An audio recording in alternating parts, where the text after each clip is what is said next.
Shalom teman-teman, bersyukur kepada Tuhan yang selalu menyertai kita hingga saat ini. Teman-teman, sebelum kita mengikuti devotion, mari kita naikkan satu pujian, segala puji syukur.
Teman-teman, mari kita bersatu dalam doa. Terima kasih Tuhan Yesus buat hari ini, buat kebaikan-Mu sepanjang hidup kami. Ya Tuhan, sekarang kami akan mengikuti devotion. Berikanlah kami hati yang bersungguh-sungguh dan telinga yang mau mendengar-dengaran ketika mengikuti devotion. Terima kasih ya Tuhan, di dalam nama Tuhan Yesus kami berdoa dan mengucap syukur. Amin. Teman-teman, mari kita ucapkan ayat hafalan kita dari Roma 14 ayat 9. Sebab untuk itulah Kristus telah mati dan hidup kembali, supaya ia menjadi Tuhan baik atas orang-orang mati maupun atas orang-orang hidup. In English, Romans 14 verse 9. For this very reason, Christ died and returned to life so that he might be the Lord of both the dead and the living. Teman-teman, sebelum kita mendengarkan firman Tuhan, marilah kita naikkan satu pujian, bukan dengan barang fana. Bukan dengan barang fana, Kau membayar dosaku. Dengan darah yang mahal, tiada noda dan celah.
Mari kita bersatu dalam doa.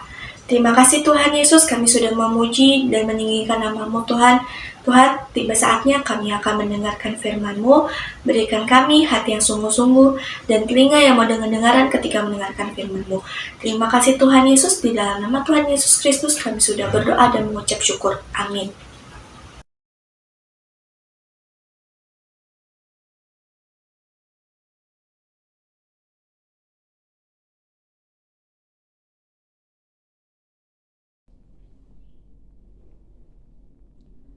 Hello everyone, good morning everybody. It's time for us to listen the words of God. And today we are going to listen the words of God that if you decided to follow Jesus, you believe in Him, you trust in our Lord, it means that you live your old life. And you believe in Him, it means that you enter to the new life. Firman Tuhan yang akan kita dengarkan pagi ini, yaitu tentang mengikut Yesus dan mau meninggalkan kehidupan yang lama serta memasuki kehidupan yang baru. Dan cerita hari ini kita akan mendengarkan bagaimana Yosafat ketika dia masih kecil, masih kanak-kanak, dia pun tinggal di istana ayahnya. Ayahnya Raja Asa. Dan Yosafat sering kali melihat ayahnya berlutut, dia menyembah Allah. Dan dia pun ikut belajar berlutut juga. Dan selagi masih muda, dia sudah mengasihi Tuhan Allah dan menjadi orang yang takut akan Tuhan. Dan sesudah ayahnya mangkat adalah istilah yang dipakai untuk seorang raja yang sudah meninggal atau wafat.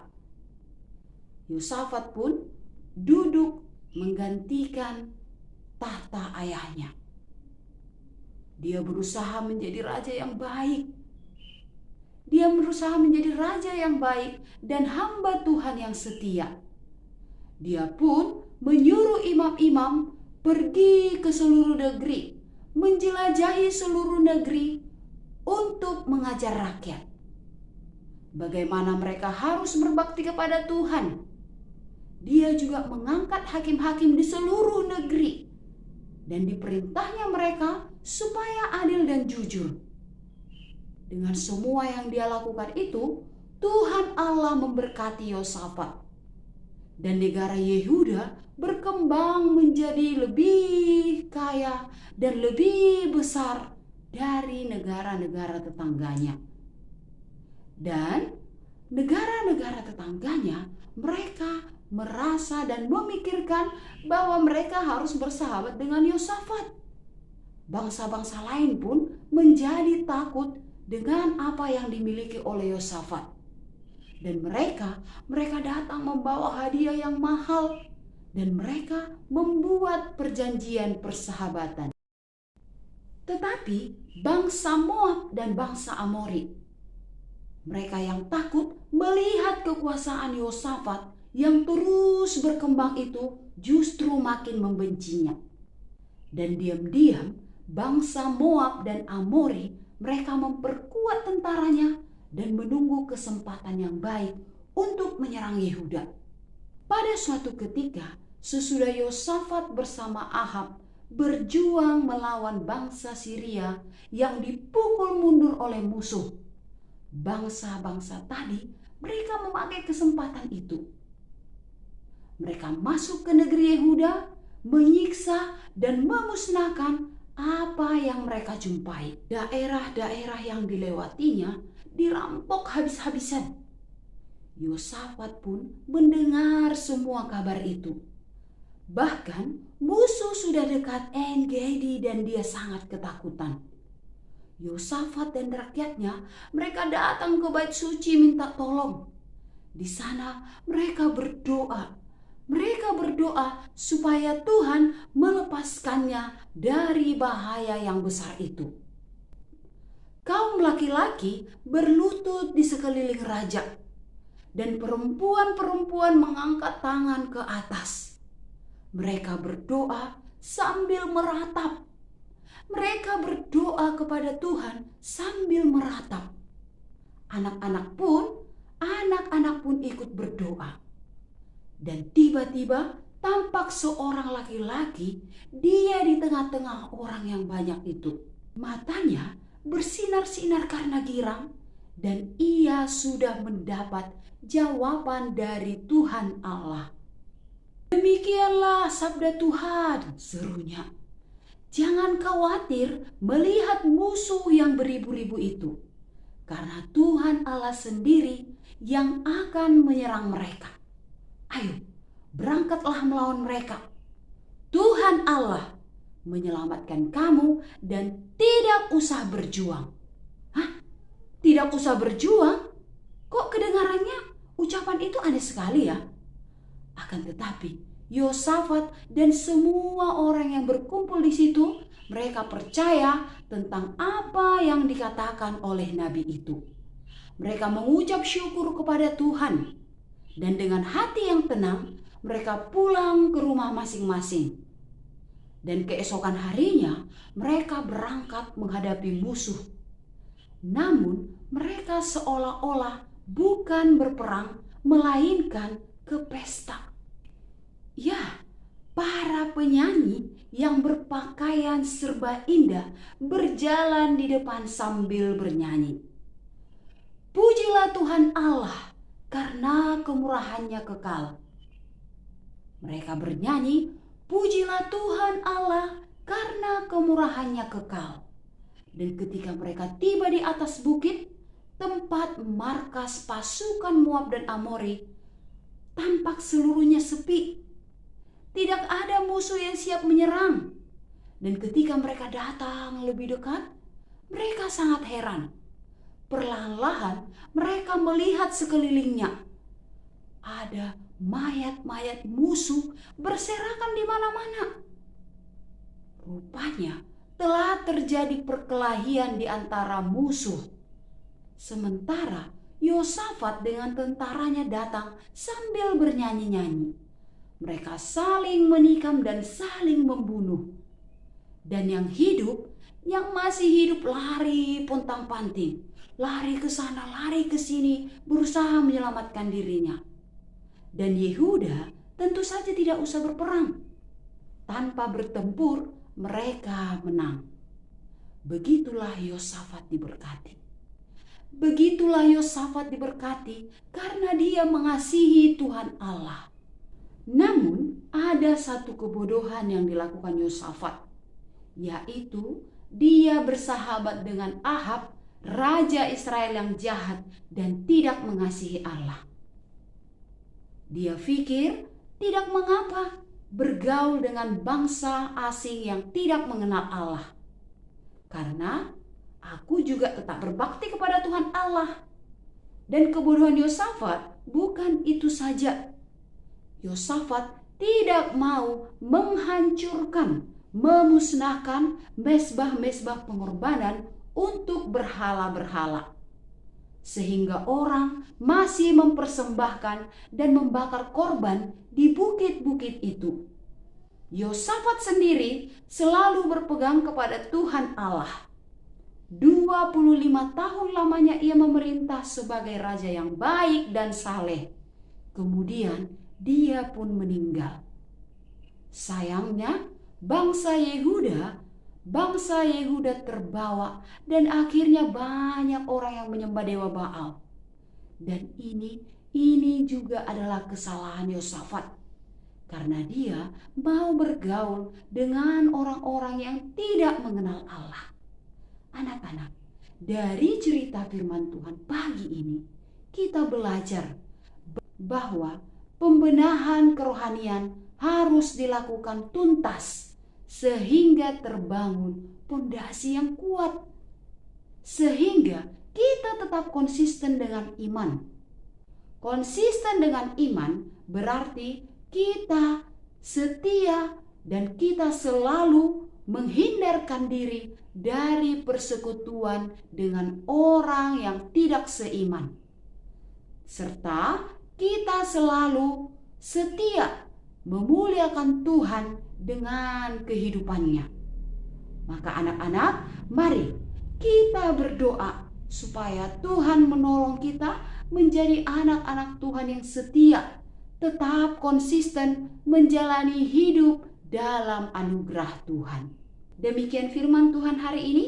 Semuanya siapkan hatinya dan sikapnya. Mari kita berdoa. Bapa di dalam surga, terima kasih ya Tuhan. Kalau pagi ini Tuhan mengingatkan kami supaya kami menjadi orang yang setia dan terus Tuhan melakukan kebenaran Tuhan. Kami tidak mau bersahabat ataupun bekerja sama atau kompromi dengan orang-orang yang tidak percaya dengan Tuhan, dengan orang-orang yang melanggar ajaran-ajaran Tuhan. Tuhan Yesus, tolonglah kami supaya kami tetap hidup benar, supaya kami tetap hidup di dalam Tuhan, supaya kami tetap setia menyembah Tuhan. Tuhan, biarlah Engkau Tuhan menolong kami untuk memiliki kehidupan yang baru Tuhan, kehidupan yang benar-benar mencintai Tuhan, mengandalkan Tuhan di dalam hidup kami, dan menyerahkan masa depan kami ke dalam tangan pengasihan Tuhan. Tuhan Yesus, saat ini kami akan memulai kegiatan hari ini, pembelajaran kami. Tuhan tolonglah kami supaya kami bisa melakukan yang terbaik dan mengikuti pembelajaran dengan benar, dan kami menjadi anak yang menyenangkan bagi semua orang. Terima kasih Tuhan, kiranya kami boleh hidup untuk memuliakan Tuhan. Dalam nama Tuhan Yesus Kristus, kami sudah berdoa dan mengucap syukur. Amin.